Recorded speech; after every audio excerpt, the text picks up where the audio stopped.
A versão que eu vou ler aqui é da Nova Versão Internacional, um pouco diferente das Almeidas, mas semelhante. Vou iniciar a leitura. Ao anjo da igreja em Filadélfia, escreva: Eis o que diz o santo e o verdadeiro, o que tem a chave de Davi, aquele que abre e ninguém fecha, que fecha e ninguém abre.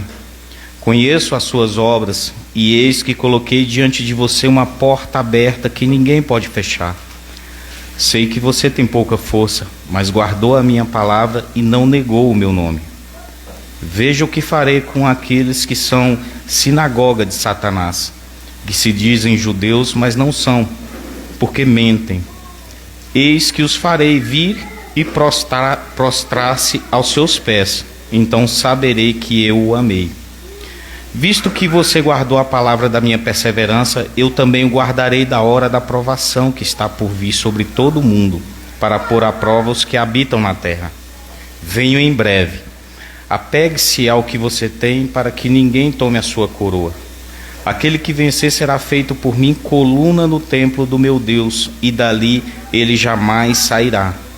Escreverei nele o nome do meu Deus e o nome da cidade do meu Deus, a Nova Jerusalém, que desce dos céus da parte de Deus. E também escreverei nele o meu novo nome. Quem tem ouvidos, ouça o que o Espírito diz às igrejas. Ao anjo da igreja em Laodiceia escreva: Eis o que diz o Amém, a testemunha fiel e verdadeira, o soberano da criação de Deus. Conheço as suas obras, que você não é frio nem quente. Gostaria que fosse frio ou quente. Assim, porque é morno, nem frio nem quente, estou prestes a vomitar você da minha boca. Você diz: sou rico, enriqueci-me e não preciso de nada. No entanto, não percebe que é infeliz, miserável, pobre, cego e nu. Dou a você este conselho: compre de mim ouro refinado no fogo, para que você se torne rico. Compre roupas brancas para que você se vista e não se manifeste a vergonha da sua nudez. Além disso, compre colírio para ungir os olhos, a fim de que possa ver. Eu repreendo e disciplino aquele que amo. Portanto, seja diligente e arrependa-se. Eis que estou à porta e bato. Se alguém ouvir a minha voz e abrir a porta, entrarei e cearei com ele, e ele comigo. E aquele que vencer, darei o direito de se assentar comigo no meu trono, como eu também venci e me assentei com o meu Pai no seu trono. Quem tem ouvidos, ouça o que o Espírito diz às igrejas. Amém? Vou fazer uma breve oração para que possamos continuar. Senhor Deus, obrigado pela tua palavra, pelo teu cuidado, pelo teu pastoreio. Tu mesmo é aquele que anda no meio da igreja. Tu mesmo é aquele que está conosco. Nos dirige em toda boa palavra, porque a tua palavra é viva e eficaz. É apta para discernir intenções e pensamentos, e que nos ajude a nos santificar e a caminhar em direção ao alvo, que é ser semelhante ao Senhor Jesus. Em nome de Jesus, amém. Irmãos, caminhamos aqui sempre que eu posso, falando um pouco das igrejas do livro de Apocalipse, como é mais conhecida, as igrejas da Ásia Menor, 7 igrejas do Apocalipse. E aqui nós já caminhamos,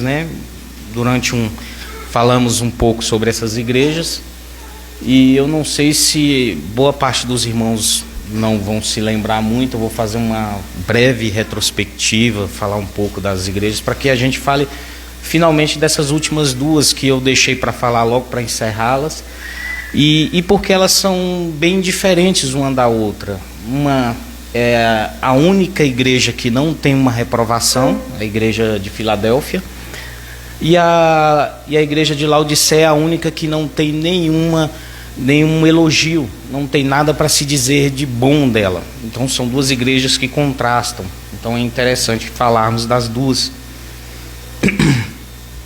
E mais uma vez aqui, né, vamos falar de um texto, né, que é muito debatido, discutido, né? Nós temos as escolas de pensamentos acerca da interpretação do livro de Apocalipse, né? Basicamente são as interpretações preteristas e futuristas, e também tem uma que mistura essas duas interpretações. Eu não tenho, para mim eu acho que o livro de Apocalipse é uma mistura das duas escolas. E eu digo até que a preterista ela é bem mais, de certa forma, ela é mais, vamos dizer assim, ela tem uns argumentos melhores para mim, né? Isso aí é uma questão de opinião.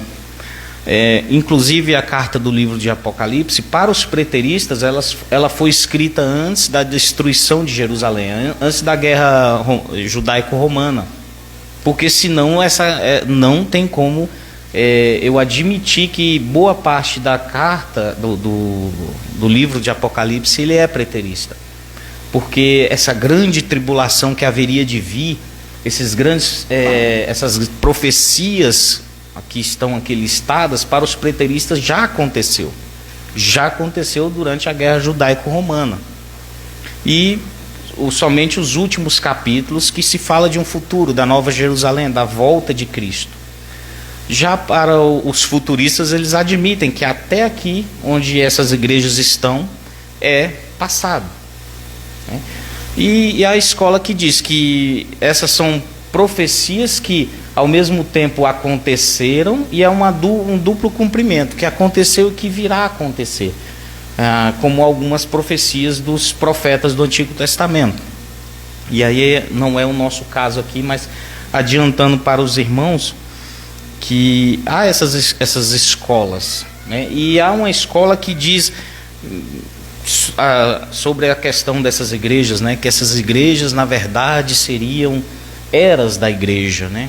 Aí é muita forçação de barra, é muita loucura, né? Por exemplo, a igreja de Éfeso seria a igreja dos apóstolos, a igreja de Esmirna seria a igreja dos pais da igreja, a igreja de Pérgamo seria a igreja medieval, e por aí afora. E nós somos a igreja de Laodiceia, né? É complicado tentarmos encaixar isso aqui em períodos históricos, porque quando nós temos dificuldade de tentar descobrir o que o texto realmente quer dizer, nós começamos a fazer alegorias sobre o texto. Vamos tentar encaixar esse texto no que eu acho que é. Vamos trazer um sentido espiritual das coisas, né? Vamos tentar, como até tem uma outra interpretação que eu esqueci de dizer, que o livro de Apocalipse não é nada do que vai acontecer, mas é o que acontece no mundo espiritual, a luta do bem contra o mal. Então tudo isso são difíceis escolas de interpretação, e aqui nós vamos afirmar que essas igrejas foram igrejas do passado, igrejas que realmente existiram, igrejas da Ásia Menor, atual Turquia. E por que 7 igrejas? Seria uma totalidade, o número 7, Apocalipse, seria uma totalidade perfeita, que seria todas as igrejas. Jesus escolheu 7 igrejas que estariam bem próximas uma da outra, mas na Ásia Menor havia outras igrejas ainda. Por exemplo, havia a igreja de Colossos, por exemplo, mas não houve cartas no livro de Apocalipse para elas. Mas ainda assim essas igrejas, na verdade, são, como está no folheto, elas são cartas atemporais, como foram todos os livros da Bíblia. Foram escritos para comunidades específicas, para problemas específicos, para situações vivenciais que realmente ocorriam, mas que é um texto eterno, que não tem tempo, é um texto que na verdade serve para todos os tempos, e nós temos que observar dentro de todo o texto bíblico quais são as lições que essas igrejas trazem para nós hoje, como estamos inseridos, como podemos de alguma forma encontrar os erros nelas que também cometemos, ou até os acertos que elas cometem. Temos que copiar esses acertos.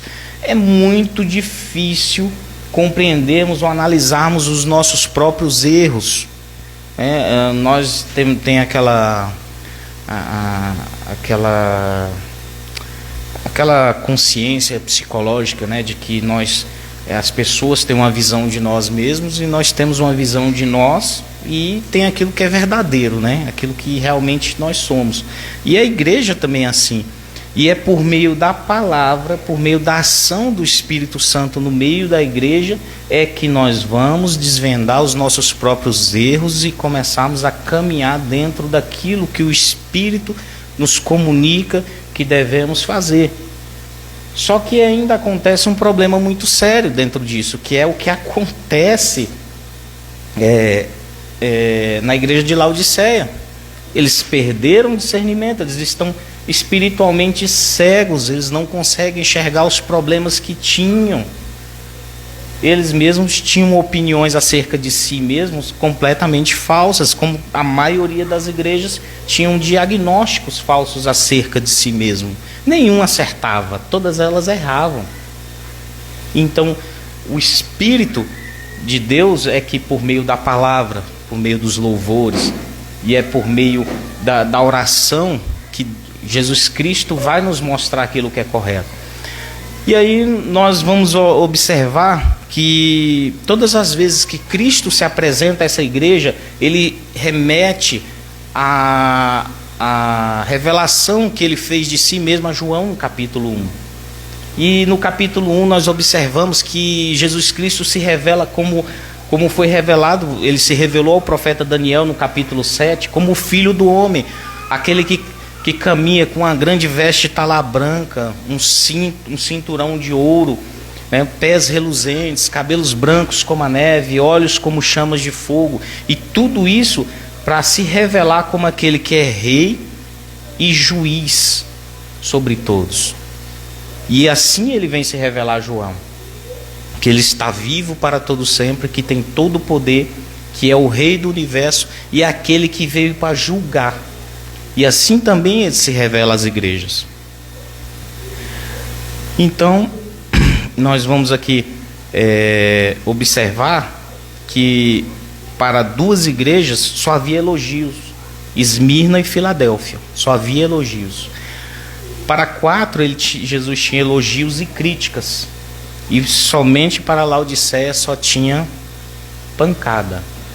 E nós observamos que a igreja de Laodiceia é um tipo de igreja muito comum para os nossos tempos. E quem sou eu para citar nomes? Eu não faço isso.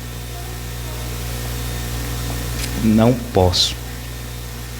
Nessas cartas, Jesus revela que ele não vê a igreja com os mesmos critérios que vemos. A igreja nem sempre é o que aparenta ser. E há contrastes quando as igrejas estão sob o olhar de Jesus. Éfeso, por exemplo, era uma igreja ortodoxa, mas sem amor. Era uma igreja, grandes pastores, Timóteo, Paulo, João, foram pastores dessa igreja. Uma igreja, 100% de teologia, vamos colocar ali Sproul, John Piper, né? Washer, grandes pastores ali, só top de linha. Mas acontece que essa igreja se tornou uma igreja ortodoxa, boa teologia, mas houve um esfriamento. Ela perdeu o primeiro amor. Então Jesus conclama para que ela se arrependa, porque a partir do momento que ela deixa de ter amor, ainda que esteja uma boa teologia, ela está em pecado, e Jesus chama ela ao arrependimento. Logo depois nós temos a igreja de Esmirna, que era uma igreja pobre, e se considerava pobre, se considerava o último dos últimos. Só que Jesus, quando olha para ela, diz: aos meus olhos você é rica. Você pode ser pobre diante do mundo, diante dos homens, mas aos meus olhos você é rica. Ela tinha um diagnóstico errado de si mesma. E essa igreja, Jesus só tinha elogios. Quando chegamos na igreja de Pérgamo, que era o lugar onde estava o trono de Satanás, provavelmente seria um templo dedicado a Zeus. Outros dizem que seria templos dedicados à adoração ao imperador. Ao mesmo tempo que essa igreja tinha problemas com hereges, com falsos mestres que ensinavam doutrinas erradas, ela ainda não negou o nome de Cristo. Jesus tinha repreensões, mas também tinha elogios. E ele ainda diz assim: Antipas, minha fiel testemunha que estava aí, morreu por não negar o meu nome. Provavelmente Antipas era o pastor da igreja e morreu martirizado por não negar o nome.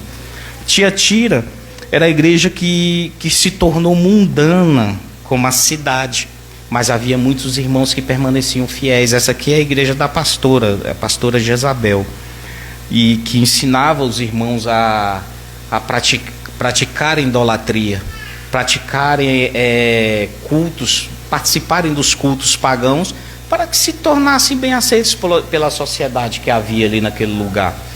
E aí Jesus vem, né, e faz uma repreensão, disse que iria adoecer essa mulher e que mataria os seus discípulos, se fosse necessário, que essa igreja deveria se arrepender. E a igreja de Sardes era aquela que tinha fama de que era uma igreja viva, mas aos olhos de Cristo ela estava morta. Essa era o contrário. A outra dizia que era fraca, que era pobre. Jesus: você é rica. Já essa aqui ele diz assim: ó, estou viva. E Jesus diz: você está morta. Você morreu. Espiritualmente você está morta. Nós até falamos aqui num outro sermão só sobre essa igreja. Mas ainda havia alguns que ainda não haviam se contaminado nessa igreja. E aí agora, no dia de hoje, nós vamos falar sobre a igreja de Filadélfia, que é a igreja, vamos dizer assim, alguns irmãos já viram alguma igreja aí que recebeu o nome de Laodiceia, igreja pentecostal, fogo puro de Laodiceia? Não existe. Agora Filadélfia tem muitas igrejas com o nome de Filadélfia, porque Filadélfia é o tipo de igreja perfeita, vamos dizer assim. Aos olhos de Jesus ela não havia repreensões, não havia nada para repreendê-la. Era uma igreja que tinha pouca força aos olhos do mundo, mas era uma igreja fiel diante de quem Jesus colocou uma porta aberta. E vamos falar também sobre a igreja de Laodiceia, que era essa igreja, é a igreja padrão do pessoal que não aceita Jesus em seus cultos, os autossuficientes, os que se auto-justificam, aqueles que se esmeram no seu poder, no seu dinheiro, nas suas posses, nas suas influências, e eles colocam tanta confiança em si mesmo, ou naquilo que possuem, ou naquilo que podem fazer, que chegaram ao ponto de colocar Jesus para fora da igreja. Aquela história de que o pessoal usa no evangelismo, que Jesus está batendo no teu coração, abra para ele entrar. Isso aí não é para o evangelismo, irmão. Isso aí também não deveria nem ser feito para o evangelismo, né? Esse tipo de evangelismo, né? Abra o seu coração para Jesus entrar, né? Os irmãos aqui, eu vou fazer até propaganda, viu? Terça-feira tem a aula lá sobre a questão da providência de Deus. Nós vamos falar muito sobre isso aí, né? Vamos fazer uma propaganda aqui, viu, irmãos? 12 prestações, R$19,90. Brincadeira, irmãos. Aqui é o que a gente, o curso que a gente na terça-feira faz de teologia sistemática aqui para a igreja. Então, quando essa igreja coloca Jesus para fora, na verdade, quando diz assim que Jesus está à porta batendo e pedindo para entrar, ele está falando assim: olha, me colocaram para fora dessa igreja, eu não estou mais aí, eu não ando no meio de vocês, eu não falo com vocês, eu não participo de nada com vocês, vocês me colocaram para fora. A igreja de vocês não tem herege, não tem falsos mestres, a igreja de vocês não tem mártires, não tem perseguição, vocês não têm problema na cidade, vocês não têm problema algum. O problema de vocês é que vocês são muito bons e me colocaram para fora. Eu estou do lado de fora, uma bela de uma igreja rica, de posses, uma cidade rica, com pessoas ricas, mas Jesus estava de fora. Enquanto isso, na igreja de Filadélfia, que era uma igreja pobre, ali sim Jesus estava. Por isso que é importante que, independente do local que estamos, o importante, nem que seja debaixo de um pé de árvore, é que Jesus esteja no nosso meio. que Ele fale conosco, que Ele nos dirija, que Ele nos repreenda, que Ele nos exorte, que Ele esteja presente no nosso culto. Não adianta uma bela igreja, não adianta um belo local, não adianta pessoas importantes no nosso meio, não adianta pessoas ricas no nosso meio, se Jesus está do lado de fora. Nem sequer uma boa teologia importa. Se Jesus está do lado de fora, boa teologia é importante, é necessária, é fundamental. Como diria Spurgeon, né? Eu até falei com o Marcão esses dias, que para ser pastor é necessário ter uma boa teologia. Como eu vi uma vez Paul Washer falando de um jovem que queria... Esse jovem queria, olha, eu quero ir para as terras distantes e estranhas, eu quero dar a minha vida pelo povo que não conhece Jesus. Aí Paul Washer olhou para ele e falou, e você vai dizer o quê? Você vai dizer o quê? Eles não precisam da sua vida, eles precisam de uma mensagem. Você tem essa mensagem? Não tem. O Spurgeon dizia que não se produz um homem de guerra a partir de um pé de banana. Nós temos que ter uma mensagem, uma boa teologia, e é muito boa a teologia, e temos que constantemente estarmos ensinando de forma correta, de forma ortodoxa, de forma reta, e ainda assim sem perder aquilo que nós chamamos de emoção, né?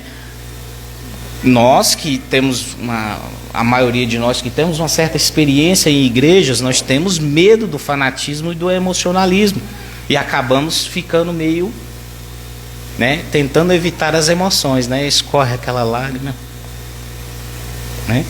Nós temos dificuldade em manifestar emoções com medo do emocionalismo, mas os irmãos percebem que eu não fiz aquela técnica, não participei das técnicas para mexer com as emoções dos irmãos. O único sentimento que produz nos irmãos às vezes é um pouquinho de sono, mas não passa disso. Agora, eu não consigo fazer os irmãos chorarem.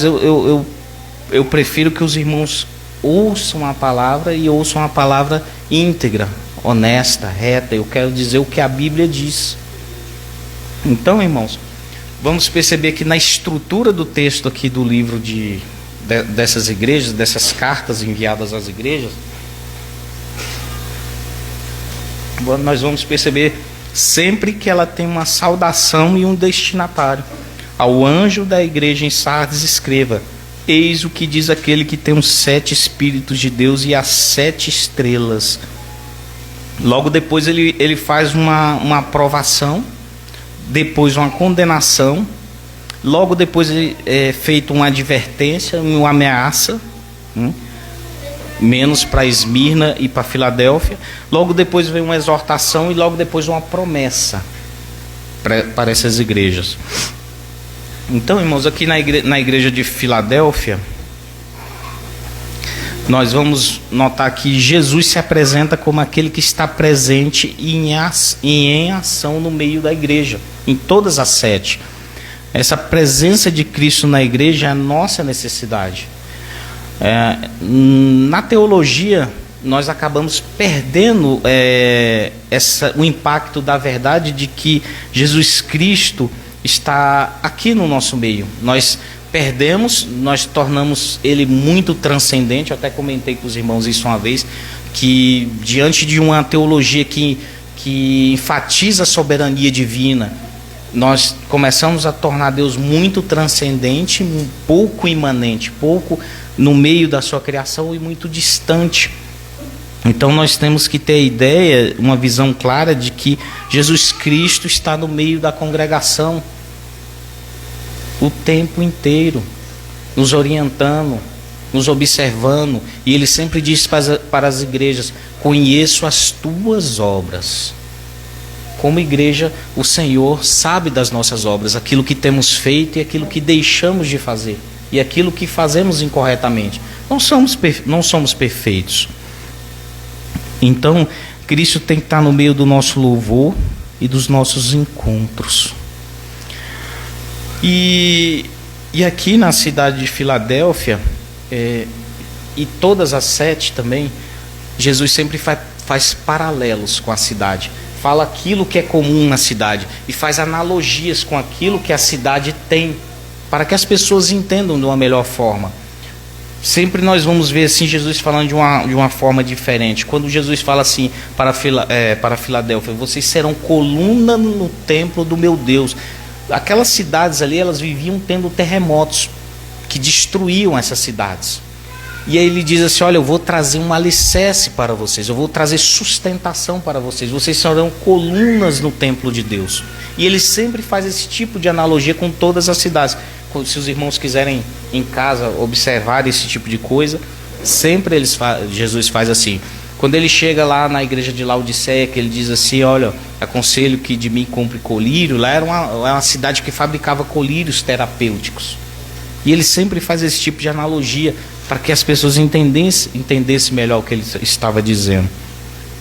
E o povo nessa igreja de Filadélfia, no ano 17, houve um terremoto que a destruiu. E a cidade, ela foi reconstruída pelo imperador. Sempre o imperador fazia, né? Rio Grande do Sul destruído, o pessoal manda grana. Manda grana quando o jornal está vendo. Mas o imperador mandava dinheiro e reconstruía essa cidade. E essa cidade mudou de nome. O nome dela se tornou Neo-Cesareia. E é por isso que Jesus falou: vocês terão o nome da cidade do meu Deus e não o nome de César sobre vocês. E é por isso que Jesus fazia essas analogias. E essa igreja, ela tinha pouca força. Ela, por ser pequena, ela era formada por crentes que eram pobres e escravos. 60% da população era formada por escravos. E por isso eles se consideravam: nós somos pobres, nós somos escravos, não temos influências políticas e sociais na cidade. Mas ela guardava a palavra de Cristo e não negava o seu nome. Ela se mantinha fiel, e isso era suficiente e necessário. E a partir disso, Jesus falou: olha, diante de vocês eu vou abrir uma porta. Está aqui, irmãos, se os irmãos quiserem acompanhar os versículos, os irmãos aqui a partir do versículo 7, ele diz assim: eis o que diz o santo verdadeiro, que tem a chave de Davi, aquele que abre e ninguém fecha, e que fecha e ninguém abre. Conheço as tuas obras, e eis que coloquei diante de você uma porta aberta, que ninguém pode fechar. Ainda que a igreja era pobre e sem influência, foi colocada uma porta aberta diante dela. Essa força e o poder da igreja, ela não vem de influências políticas, ela não vem de dentro de nós, ela vem do alto, ela vem de Cristo. E quando ele fala de porta aberta, irmãos, entendemos aqui uma porta para a evangelização, uma porta que se abriu para essa igreja que era fraca, que era pobre, que era humilde. Olha, estou abrindo uma porta diante de vocês para que vocês evangelizem, para que vocês propaguem o evangelho por toda a Ásia, por toda a Grécia. Fui numa cidade do interior, não vou dizer o nome, tem um advogado ali que ele levanta a orelha na hora quando eu falo o nome aqui. Eu fui numa cidade do interior, e eu passei diante de um prédio assim monumental, e eu olhei, procurei placa, que prédio bonito é esse? Aí quando eu encontrei uma pessoa que morava nessa cidade, eu falei: o que é isso aqui? É a Câmara dos Vereadores? É um shopping? É a prefeitura? Ele falou: não, é a igreja. Essa igreja todinha aqui manda aqui, é dono disso aqui. Fulano é isso, Beltrano é aquilo, Beltrano é aquilo. A igreja, ela tem uma força política, social e financeira enorme. Não posso julgá-la, eu não sei, só desconfio. Será que essa igreja tem uma porta aberta diante dela? Será que Jesus Cristo está no meio dessa igreja? Será que essa igreja ouve a voz do Senhor? Será que esses líderes são fiéis diante do Senhor? Acredito que não. Acredito que não. São muitas histórias que eu ouvi. Mas ela é grande, ela é poderosa, ela é luxuosa. Ao contrário dessa igreja que tinha uma porta aberta.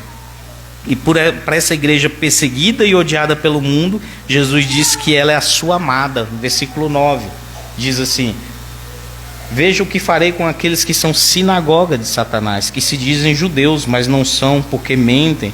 E eis que os farei vir e prostrar-se aos seus pés, e então saberei que eu o amei.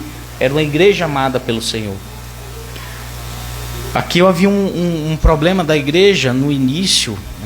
Sempre os judeus e os cristãos sofrem perseguição diante de governos tirânicos. É um povo que não aceita que se intrometam na sua liberdade religiosa e não aceita nenhum tipo de ecumenismo, nenhum tipo de controle sobre a sua religiosidade. Por exemplo, os judeus eram perseguidos porque quando o imperador, os romanos chegavam, falavam: esse povo chama a gente de cachorro, esse povo não come com a gente, não chega perto da gente, o imperador manda em tudo e eles dizem que não vão trabalhar sábado para o imperador, eles não permitem que chegamos nem perto do templo deles. Esse povo é dose e por isso eram perseguidos. E assim foram também com os cristãos, que no início não se diferenciavam tanto dos judeus, não, pelo menos para os de fora, não entendiam a diferença. Para eles era uma seita judaica. E por isso os cristãos foram perseguidos aqui durante esse tempo, porque eles não aceitavam a intromissão de César na sua religião. César sempre ia lá, reconstruíam cidades, como essa cidade de Filadélfia foi reconstruída, e o povo agradecia construindo templos para adorar César, o imperador. E logo depois disso, eles diziam assim: nós não vamos adorar César, nós não vamos fazer nenhum tipo de coisa que contraria a nossa religião. E por isso eram perseguidos, eram colocados de lado, se tornavam mais pobres porque perdiam todas as suas posses, as suas rendas, e de alguma forma eram excluídos da sociedade. E essa igreja permaneceu fiel, não negou o nome de Cristo. Os judeus perseguiam eles porque se diziam salvos: vocês não são descendentes de Abraão, vocês não têm parte da herança de Deus. Mas Jesus disse que esses falsos judeus, que não reconheceram Jesus como Messias, reconhecerão que a igreja é o povo de Deus e verão que Jesus ama a sua igreja. Isso vai acontecer, os irmãos olhem lá em Romanos capítulo 9, e esse é um processo dos judeus. Eles se tornaram inimigos do evangelho, mas eles têm lá a aliança deles com Deus. Nós não podemos nos tornar inimigos dele, porque nos tornaremos inimigos de Deus. Essa é a minha visão. Está lá, Paulo que falou, foi eu não. Se tiver outra interpretação, alguém me diga qual é. Deles são as alianças, deles são os patriarcas, e Deus vai acertar as contas com eles, e eles serão completamente restaurados. Para uma igreja que guardou a palavra de Cristo, Cristo promete guardá-la das provações que sobrevirão. E a igreja de Filadélfia não cedeu às pressões para se tornarem grandes, para se tornarem aceitas. Eles preferiram ser pequenos a ser gente grande e mundana. Esse é um problema atual para a igreja. A igreja, quando ela começa a querer se tornar grande, aceita, nós temos que ter celebridades no nosso meio, temos que ter políticos no nosso meio, nós temos que ter uma mensagem aceitável, nós temos que fazer coisas que atraiam o grande público. E a igreja de Filadélfia não aceitou a pressão para se tornar mundana, se manteve fiel, ainda que seja pequena. O tamanho não importa, o que importa é a fidelidade. Jesus Cristo não nos chamou para ser grandes, mas nos chamou para sermos fiéis. Jesus usou essa carta, 3 símbolos que vai reger a mensagem da carta que ele enviou para Filadélfia, que é essa porta aberta, a chave de Davi e essa coluna no santuário de Deus. Essa porta aberta é essa oportunidade de salvação. Nós vamos ver aqui vários textos que o apóstolo Paulo diz assim, que se abriu para mim uma porta ampla e promissora, quando ele teve a oportunidade de ficar 3 anos em Éfeso pregando o reino. Paulo via a idolatria da cidade de Atenas como uma porta aberta para falar do Deus desconhecido. Quando Paulo pregou em Éfeso, os irmãos olhem em Atos 19, quando ele chegou lá pregando o evangelho e pessoas começaram a se converter, aí o pessoal que produzia, os ourives que produziam as imagens de Diana dos Efésios ou a deusa Artemis, eles começaram a provocar a multidão e dizer: olha, tem homens aqui que vieram aqui para nos causar prejuízo, destruindo a nossa religião e querendo acabar com o templo da deusa Diana. E eles passaram 2 horas gritando: Diana, a rainha dos Efésios. 2 horas gritando, tamanha era a idolatria. E Éfeso se tornou uma grande igreja, e Deus abriu uma porta para que o evangelho fosse pregado naquela cidade, estabelecido uma igreja. Deus, pelo seu poder, da sua palavra, estabeleceu uma igreja em Éfeso, ainda diante de tamanha idolatria.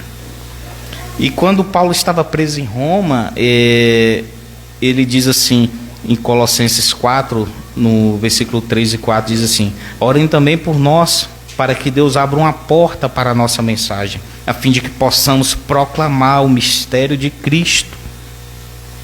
Então essa porta que Jesus abriu é uma porta de evangelização, uma porta de pregação do evangelho. E essa igreja, ela tinha problemas para aproveitar essa oportunidade. E nós vamos, nos nossos olhos humanos, observar que isso é bem possível diante de nós. A igreja era muito fraca, como eu já havia dito. Ela era pequena, crentes pobres, com pouca influência. Mas Jesus falou: a porta está aberta e ninguém vai fechar. E havia oposição na cidade, os judeus perseguiam eles. E ainda assim, Jesus falou: eu vou fazer eles se prostrarem diante de vocês. Caminhe. E também havia a ameaça da futura tribulação. Então, se nós temos aqui um anúncio de uma grande tribulação, o que nós vamos fazer? Nos recolher, nos esconder. Quem não é visto, não é lembrado. Vem grande tribulação por aí. E Jesus diz assim: não é tempo de se recolher. A porta está aberta. Ele prometeu guardar a igreja de Filadélfia. Ele diz assim: visto que você guardou a minha perseverança, eu também guardarei da hora da provação que está por vir sobre todo mundo, para pôr à prova os que habitam na terra. Então, irmãos, não basta ser uma igreja também que guarda a palavra, é preciso proclamar a palavra. Nós não temos que somente não negar o nome de Cristo, é necessário anunciar o nome de Cristo também, como igreja. Então, irmãos, nós devemos nos perguntar diante do texto aqui, sempre, e que os nossos olhos não sejam como os dos irmãos da igreja de Laodiceia. Quais são as portas que Deus tem colocado abertas diante de nós? Nunca deixarmos que Deus abra as portas, que o Senhor abra as portas para a igreja, e que nós não entremos por ela por medo, por nos considerarmos pequenos, por nos considerarmos fracos, por nos considerarmos sem influência, por nos considerarmos pobres, e de forma alguma ter medo do mundo. Se a porta for aberta, nós temos que saber se essa porta foi aberta por Deus e entrar. E que Deus nos dê discernimento para entender esse tipo de situação. Então, essa porta aberta, ela é a oportunidade da igreja. A chave de Davi é a autoridade de Cristo. E a coluna do templo de Deus é a segurança dos vencedores. E Cristo tem as chaves. E Cristo nos promete nos fazer seguros como as colunas do templo de Deus. E quando Ele abrir essas portas, devemos trabalhar. Já a igreja de Laodiceia, irmãos, vamos caminhar. Eu estou olhando o tempo. Eu sempre prometo fazer um curto sermão, mas eu não consigo. Não é porque eu sou bom, é porque eu sou ruim. Eu queria saber resumir mais. De todas as cartas às igrejas da Ásia, essa é a mais severa, a igreja de Laodiceia. A única coisa boa que havia em Laodiceia era a opinião deles mesmos acerca de si, que eles eram ricos, não precisavam de coisa alguma, que não tinham falta de coisa alguma. E essa cidade, ela se destacava por ser rica. Ela era um centro financeiro, bancário. Ela tinha uma indústria grande de tecidos. Ela era uma igreja que tinha uma medicina avançada. Era um centro, uma igreja rica, numa cidade rica, né? E ali, para a gente entender aquele famoso texto, né, você não ser frio nem quente, mas ser morno, seriam por causa das águas que haviam naquela cidade.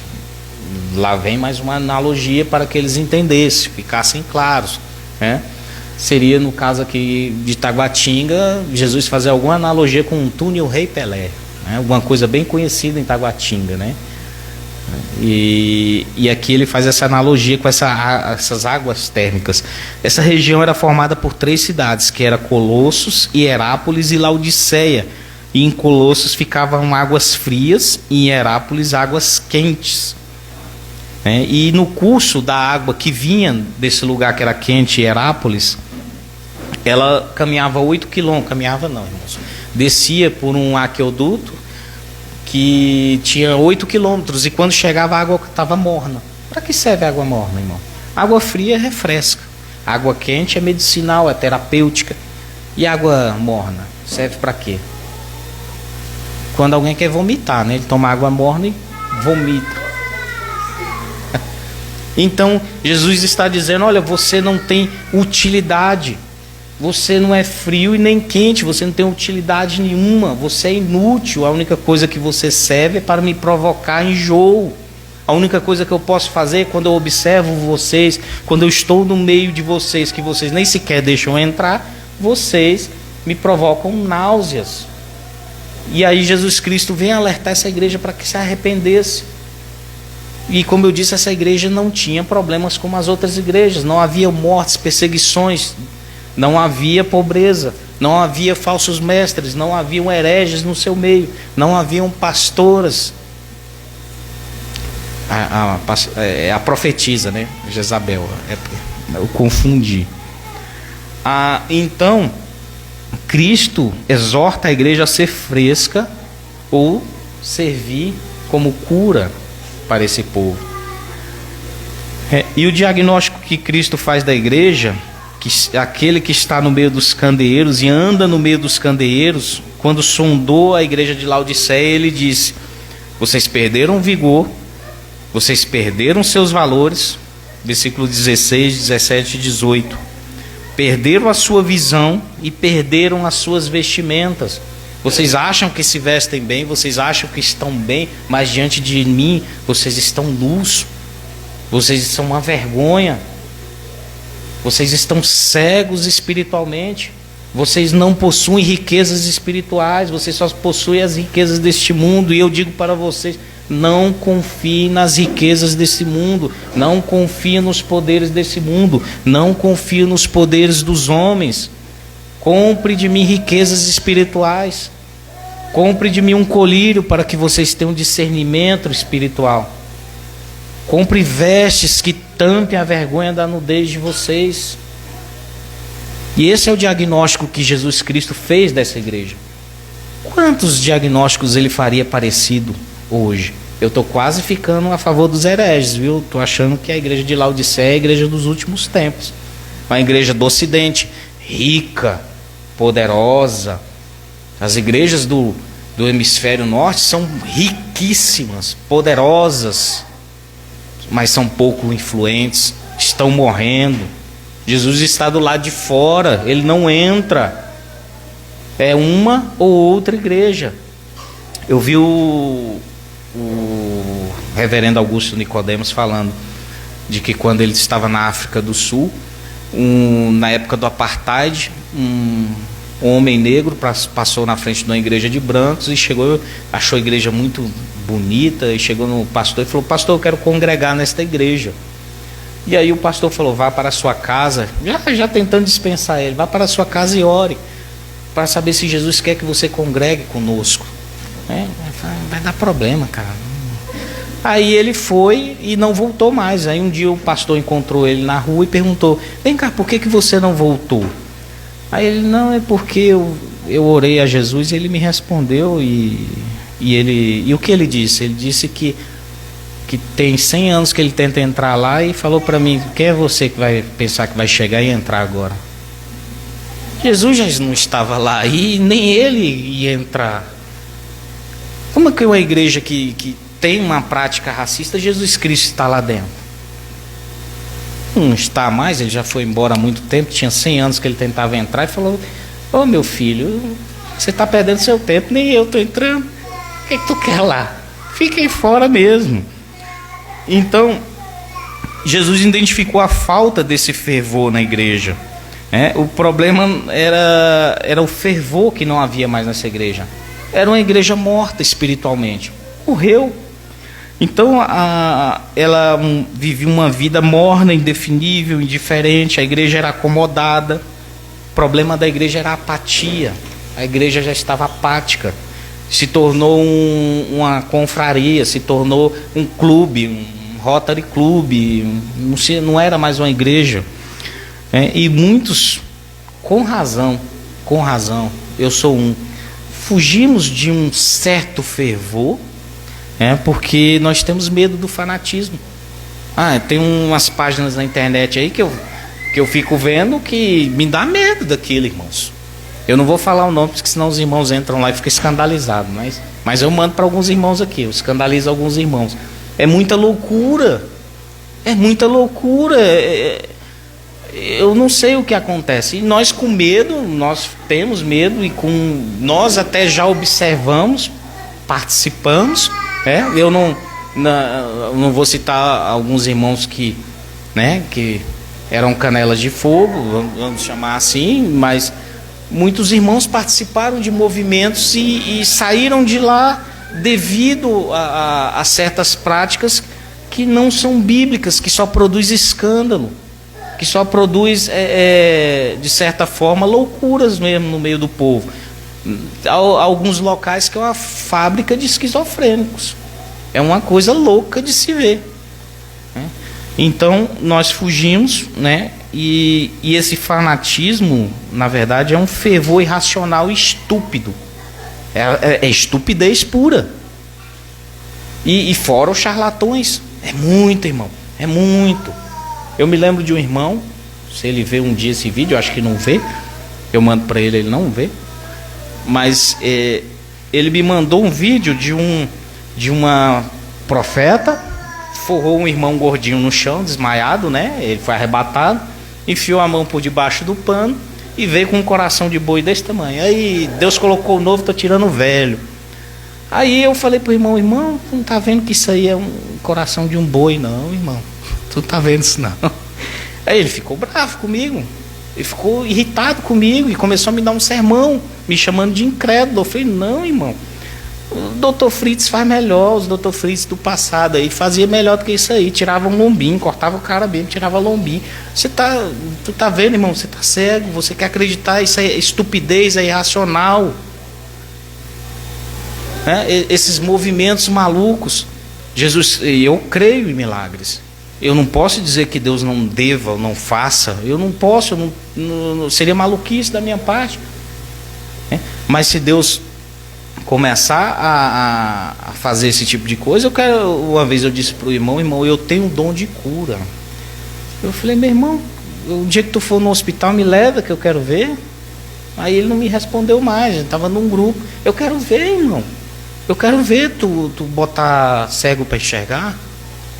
Não digo que Deus ainda não faça, mas é algo extraordinário, não do ordinário. Não é algo corriqueiro, não é em qualquer lugar, em qualquer momento. Deus está mais interessado em salvar as almas das pessoas.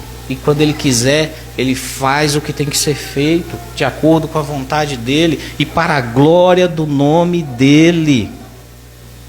Nós somos pequeninos, não tem homens poderosos, não tem homens cheios do Espírito, não tem homens especiais.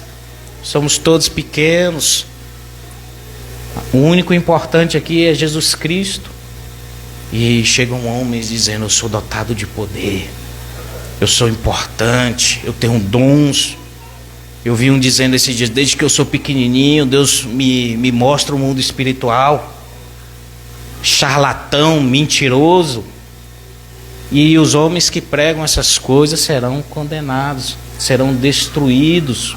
E aqueles que os seguem, eu tenho dificuldades muitas vezes em conseguir separar a burrice da maldade.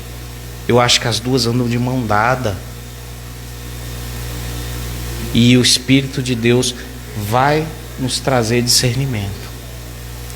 Irmãos, e esse povo da igreja de Laodiceia, eles viviam um problema do auto-engano. Eles se consideravam ricos, mas eram pobres espiritualmente, viu, irmãos? Eles eram podres de rico. Eles tinham a tragédia da autossatisfação.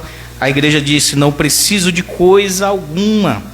Essa igreja de Laodiceia era morna em seu amor a Cristo, mas amava dinheiro. O amor ao dinheiro traz uma falsa segurança e uma falsa satisfação. Meus irmãos, quem tem muito dinheiro, que vive uma vida boa, que tem tudo que quer, tudo que enxerga e diz eu quero, eu tenho, começa a amar esse mundo. Invariavelmente é mais fácil um camelo passar por um buraco de uma agulha do que o rico entrar no reino dos céus. Isso é literal. Então, quando começamos a ter a satisfação no dinheiro, no que temos ou no que somos, nós começamos a confiar nisso e não em Jesus Cristo. Nós não ficamos mais nunca em dependência de Jesus Cristo quando amamos o dinheiro, quando temos o dinheiro, quando temos o poder, quando temos as posses. É no momento em que não temos nada, é que descobrimos que Jesus era a única coisa que precisamos. É só nesse momento, no momento que estamos cheios do dinheiro e que amamos dinheiro, que temos tudo, não temos falta de nada, como diz essa igreja, é o momento que Jesus diz: vocês não têm nada, porque vocês não têm as riquezas que eu tenho para dar para vocês. Aconselho-te que de mim compre ouro puro refinado pelo fogo, que compre riquezas espirituais da minha parte. É o conselho que eu te dou. Então a congregação de Laodiceia, ela estava cheia de gente presunçosa, que dizia: estou rico e não preciso de coisa alguma. E eles frequentavam as altas rodas da sociedade, da cidade. Quem é que não quer? Quem é que não quer receber as honras? Quem é que não quer estar no meio dos maiores? Quem é que não quer ter do bom e do melhor? Não estou dizendo que é pecado, irmão. Entendam bem. O problema é quando trocamos, quando amamos essas coisas. É como quando achamos que essas coisas é que é o verdadeiro valor das coisas. Então, Jesus disse que eles eram pobres porque eles não tinham como comprar perdão dos pecados. Eles eram nus porque não tinham roupas para se apresentarem diante de Deus.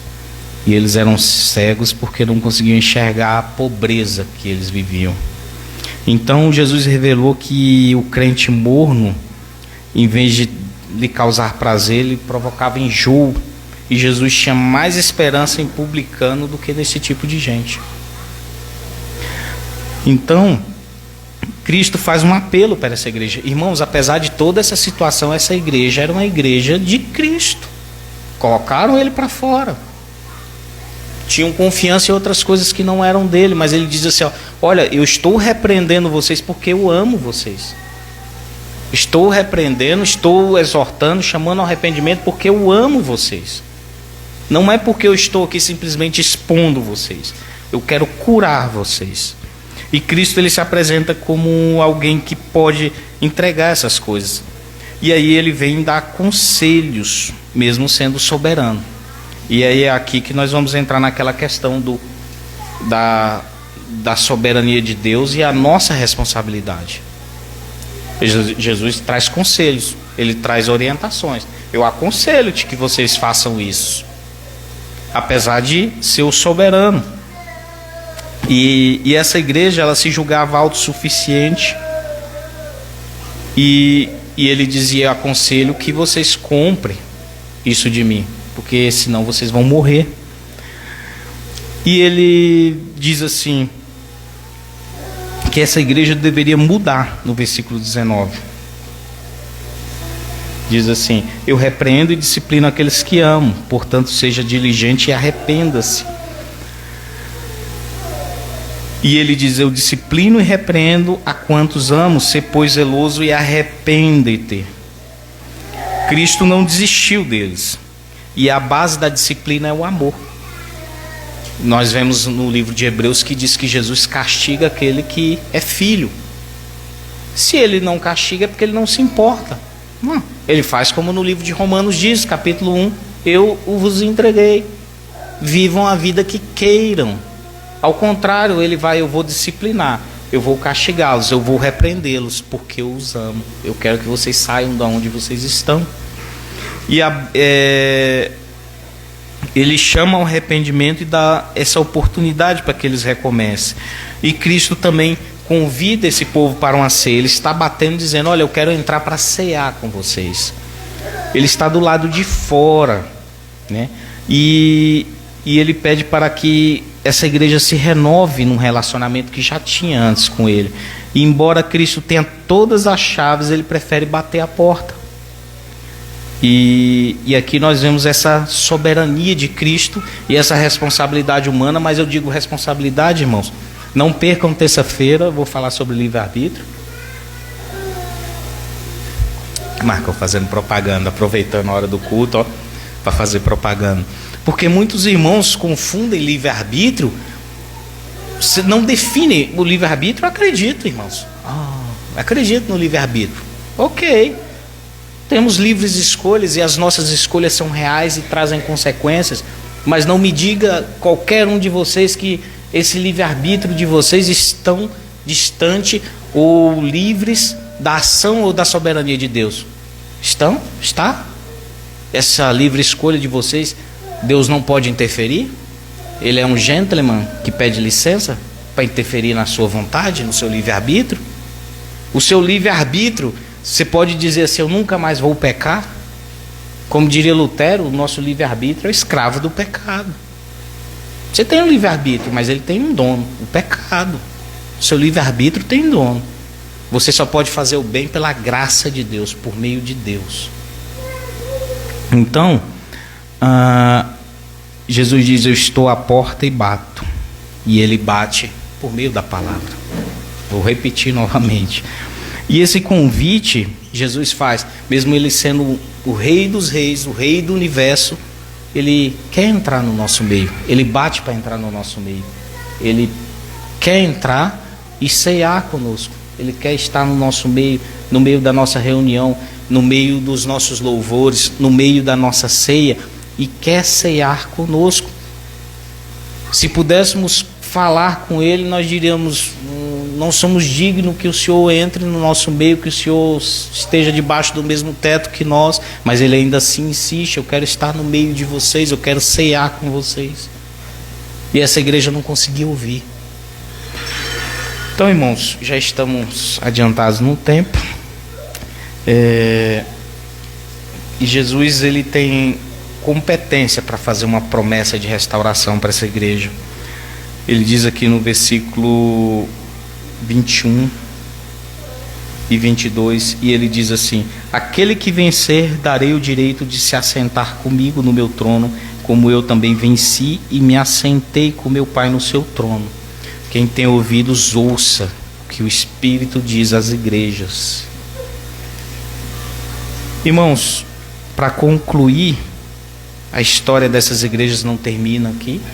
Os irmãos lembram do último sermão que eu preguei, os irmãos que tiveram aqui lembram, lá no capítulo 4 de Apocalipse, João é levado a tirar os olhos. No próximo capítulo, depois disso aqui, fala: João, tira os olhos dessas igrejas e agora olha aqui para o templo do céu.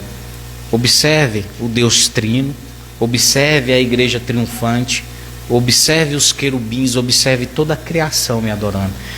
E aqui, naquele momento, no capítulo 5 de Apocalipse, João observa que o livro da história de todo o universo está nas mãos do Cordeiro, o único que é digno de desatar os selos e de aquele que controla toda a história da humanidade. E nós também, como essa igreja, essas igrejas que tinham qualidades e têm defeitos, nós também, como elas, esperamos que tenhamos discernimento espiritual para ouvir a voz de Cristo falando conosco, sempre que nos mantenha, para nos mantermos fiéis e distante daquilo que não é do reino de Deus, e que nós possamos nos juntar um dia à igreja triunfante, a essa igreja eterna, essa igreja que João viu na sua visão, e ali naquele momento as nossas lágrimas serão enxugadas. Não teremos mais nenhum tipo de tribulação, ainda que se um dia tivermos a necessidade de passarmos por ela.